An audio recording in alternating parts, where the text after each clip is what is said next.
Hi kids, Standard 4. What's what? GK. Open your textbook. Chapter 6. Dried fruits and nuts. Page number 7. Dry fruits हम खाते ही हैं regular, काजू, बादाम, किशमिश, है ना, अंजीर, अखरोट। तो उसके बारे में कुछ और जानते हैं।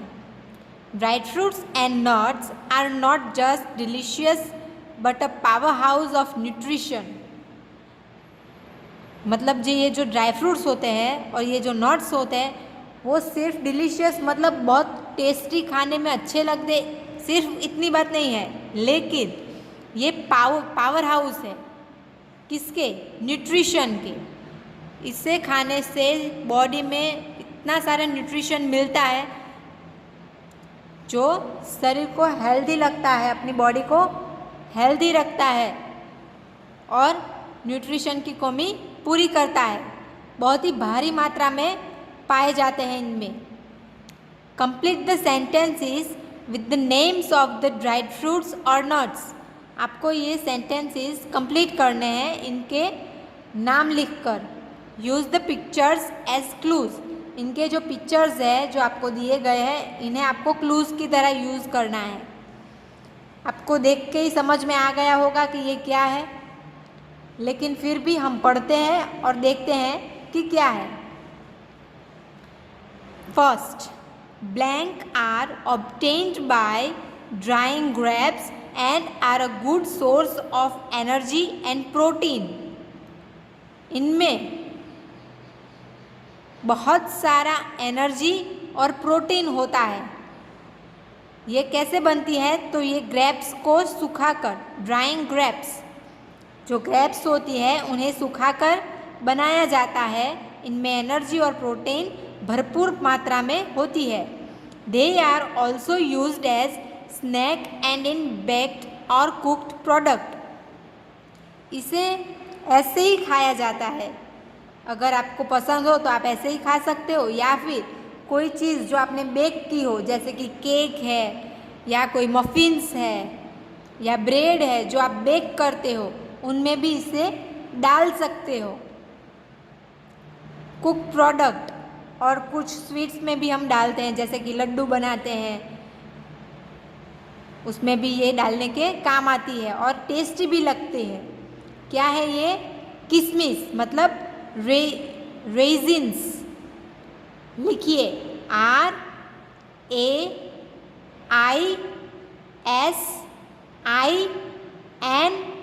RAISINS, रेजिन्स मतलब किशमिश, जो मीठी होती है, स्वीट होती है। Second, blank are rich in carbohydrates and are an excellent source of dietary fibre. इसमें बहुत सारी मात्रा में कार्बोहाइड्रेट होता है जो बॉडी को स्फूर्तिला रखता है। And are an excellent source of, और इसमें ये किसका सोर्स है? क्या सबसे ज़्यादा इसमें मिलता है? डाइटरी फाइबर, जो हमारी बॉडी के लिए ज़रूरी होता है। कार्बोहाइड्रेट्स एंड डाइटरी फाइबर जो भरपूर मात्रा में इनमें भरे हुए हैं। This dried fruit is mostly use in sweet and savoury recipes. मतलब ये जो ड्राई फ्रूट है वो स्वीट्स जो हम बनाते हैं या फिर जो सेवरी रेसिपीज़ होती है, कुछ ऐसी रेसिपी होती है जिनमें हमें नटी फ्लेवर चाहिए, टेस्टी फ्लेवर चाहिए और थोड़ा क्रंचीनेस भी चाहिए, उसमें ये डाला जाता है। क्या है ये? अंजीर, फिग्स। लिखिए FIGS, फिग्स मतलब अंजीर। इसमें थोड़ा क्रंचीनेस रहता है जो अगर खाने में आए बीच बीच में तो बहुत ही मज़ा आता है और टेस्टी भी लगता है। फिर है blank are excellent for the brain and skin. ये हमारे ब्रेन को, हमारी बुद्धि को तेज करता है और स्किन के लिए भी अच्छा होता है। This crunchy nut is used in most of the Indian sweet. ये क्रंची होता है, मुंह में रखते ही क्रंच आता है। Is used in most of the Indian sweet. हमारी बहुत सारी मिठाइयों में इसे डाला जाता है। एक रेगुलरली सीरा भी अगर हम बनाएं तो उसमें भी हम इसे डालते हैं, और बहुत सारी स्वीट्स है जिसमें हम डाल सकते हैं। It is very effective in maintaining haemoglobin level. हमारी बॉडी में जो हीमोग्लोबिन का लेवल है वो बहुत ही ज़रूरी है कि वो मेंटेन रहे, और उसे मेंटेन रखने का काम ये नट करता है। कौन सा नट है ये? आलमंड्स। ये कोई ड्राई फ्रूट्स नहीं है। ड्राई फ्रूट्स मतलब कोई भी जो फ्रूट होता है, जो ताज़ा होता है, उसे ड्राई करके सुखा के जो फ्रूट बनता है उसे बोलते हैं ड्राई फ्रूट। और ये नट्स है जो ऐसे ही मिलता है, इसे सुखाने की या और कुछ करने की ज़रूरत नहीं होती है। ड्राई फ्रूट मतलब जैसे इसको ग्रेप्स को सुखाएंगे तो ये रेजिन्स मिलेगा, हमें किशमिश मिलेगा। अंजीर को सुखाएंगे तो ये अंजीर मिलेगा। वैसे ये नट है। ये दोनों हुए ड्राई फ्रूट और ये हुआ नट, इसे बोलते हैं आलमंड। लिखिए ALMONDS,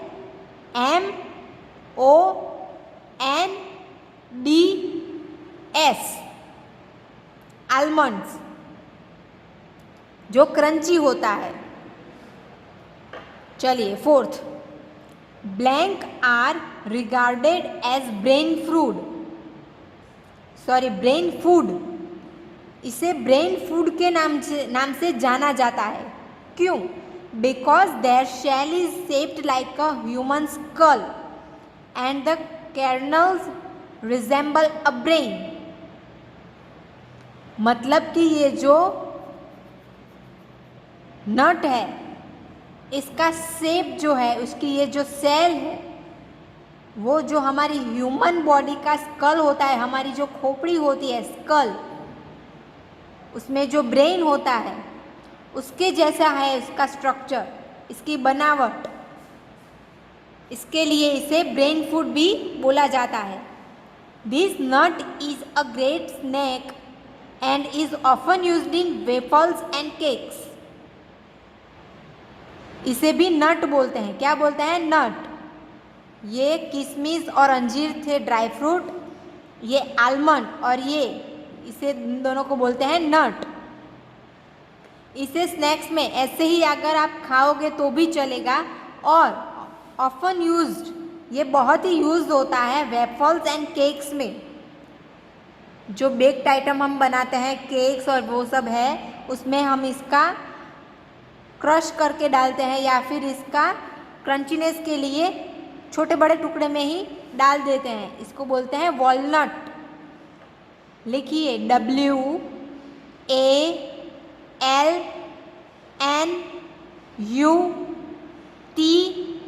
WALNUTS, walnut. Last, fifth, blank are green and purple coloured nuts. इसका कलर कौन सा होता है? Green and purple. They are enclosed in a big colored shell and are an excellent source of vitamin B6। ये जो होते हैं वो बंद होते हैं एक शेल में, और ये एक्सीलेंट सोर्स है विटामिन B6 के लिए। इसे खाने से विटामिन B6 मिलता है बहुत सारी मात्रा में। They are also referred to as smiling pistachio by the people of the Middle East. जो मिडल ईस्ट के लोग हैं, जो मिडल ईस्ट में रहते हैं, वो लोग इसे स्माइलिंग पिस्ताचियो बोलते हैं, क्योंकि देखिए इसे देखने से ये जैसे स्माइल कर रहा हो वैसा दिख रहा है, इसके लिए इसे बोलते हैं स्माइलिंग पिस्ताचियो। हम यहाँ पे रेगुलरली इसे पिस्ता बोलते हैं, ओनली पिस्ता। काजू बादाम पिस्ता ऐसे बोलते हैं ना, वो वाले पिस्ता, पिस्ताचियो। लिखिए स्पेलिंग PISTACHIOS।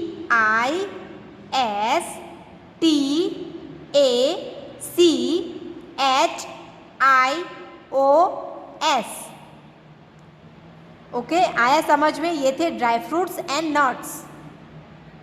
किशमिश एंड अंजीर थे dry fruits, almond, walnuts and pistas ये थे नट्स। ये हमारी बॉडी के लिए बहुत सारे यूज़फुल हो।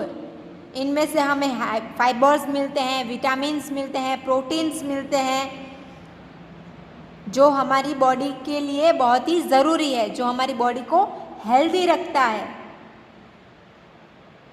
आ गया समझ में? चलिए नेक्स्ट पेज।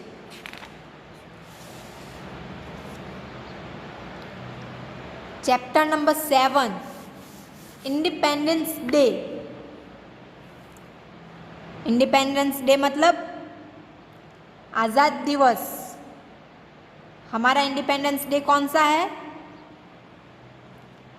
15 अगस्त। अभी आएगा ना 15 अगस्त। चलिए, उसी तरह बहुत सारी कंट्रीज़ थी जो दूसरी कंट्रीज़ की गुलाम थी और उन्हें फ्रीडम मिली। अब कब मिली और किन्हें मिली और किससे मिली, उसके बारे में यहाँ पे दिया गया है। Often in history countries have been conquered and ruled by other countries. इतिहास में, हिस्ट्री में बहुत सारी ऐसी कंट्रीज़ हैं जो दूसरी कंट्रीज़ की गुलाम थी, दूसरी कंट्रीज़ के द्वारा उनको रूल्ड किया जाता था। This is called colonization. उसे क्या बोलते हैं? Colonization. Given in the table, यहाँ पे below is the list of countries that gained independence from colonial rule. यहाँ पे कुछ कंट्रीज दी गई है जिन्होंने आज़ादी ली। Unscramble the name of their colonizers and written them in the blank. नीचे उनके नाम दिए गए हैं जो इधर उधर हो गए हैं, जिसको आपको सही से लिखना है और बताना है कि किन कंट्रीज से उनको आज़ादी मिली। चलिए, पहली है जिम्बाब्वे। कौन सी है? जिम्बाब्वे। उसका इंडिपेंडेंस डे है 18 अप्रैल 1980। इसको आज़ादी मिली यूनाइटेड किंगडम से। यूनाइटेड किंगडम ने इनको गुलाम रखा था, कॉलोनाइज किया हुआ था, तो इन्होंने 18 अप्रैल को 1980 में आज़ादी ली यूनाइटेड किंगडम से। उसी तरह अगला क्यूबा। इनको आज़ादी मिली 20 मई 1902 को यूनाइटेड स्टेट्स से। कौन से कंट्री से? यूनाइटेड स्टेट्स से। फिनलैंड, इनको आज़ादी मिली 6 दिसंबर 1917 रशिया से। किससे? रसिया से। रसिया इनके ऊपर रूल्ड करता था। नेक्स्ट है मलेशिया। इनको आज़ादी मिली 31 अगस्त 1957 में। इनके ऊपर रूल करता था यूनाइटेड किंगडम। इनसे इन्होंने आज़ादी ली। अल्जीरिया, इनको आज़ादी मिली 5 जुलाई 1962 को। इनके ऊपर रूल करता था फ्रांस। इनको आज़ादी मिली फ्रांस से। साउथ कोरिया, इनको आज़ादी मिली 15 अगस्त 1945 जापान से। 15 अगस्त जो कि हमारा भी इंडिपेंडेंस डे है, सेम है साउथ कोरिया का 15 अगस्त 1945। हमसे 2 साल पहले आज़ादी मिल गई इनको जापान से, हमें मिली थी 1947 में। म्यांमार 4 जनवरी 1948 इनको आज़ादी मिली यूनाइटेड किंगडम से। लास्ट है रवांडा, इनको आज़ादी मिली 1 जुलाई 1962 में और इनको आज़ादी मिली बेल्जियम से। तो ये सारी थी कंट्रीज़ जिनके ऊपर ये सारी कंट्रीज़ रूल्ड करती थी और इनको आज़ादी मिली इन दिनों। ये थी कंट्रीज़, ये था उनका इंडिपेंडेंस डे और ये थी वो कंट्रीज़ जो इन कंट्रीज़ के ऊपर रूल्ड करती थी और इनको इनसे आज़ादी मिली। आ गया समझ में? जैसे कि हमारी कंट्री है इंडिया, हमको आज़ादी मिली 15 अगस्त 1947 में और हमारे ऊपर कौन राज करता था, कौन रूल करता था? ब्रिटिश। ओके, ये थी सबके बारे में जानकारी। अब इनके स्पेलिंग्स आप यहाँ पे लिख लो। फर्स्ट में लिखो United kingdom, UNITEDKINGDOM, United kingdom. Second में लिखिए यूनाइटेड स्टेट्स, UNITEDSTATES।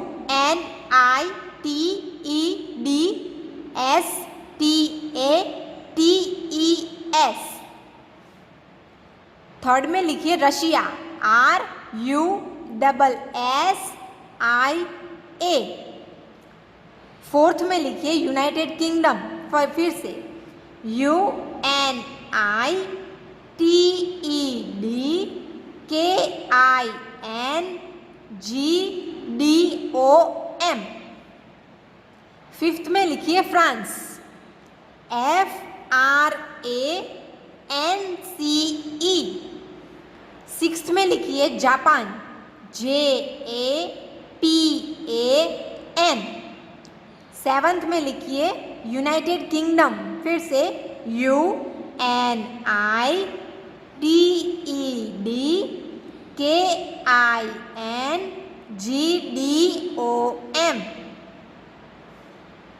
एट में लास्ट में लिखिए बेल्जियम, BELGIUM।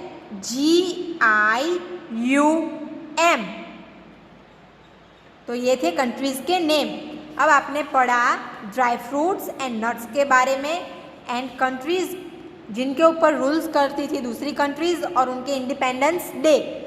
आप सबने टेक्स्ट बुक में फिलअप कर दिया। ओके, अब ये आपको इसमें टेक्स्ट बुक्स में से देखकर अपनी जीके की नोटबुक में कॉपी डाउन करना है और पढ़ना है। ओके, तो आज का आपका होमवर्क है right chapter 6 and 7 in your GK notebook. आपको आपकी जीके की नोटबुक में चैप्टर 6 and 7 लिखना है। ओके, आ गया समझ में आप सबको? चलिए, थैंक यू।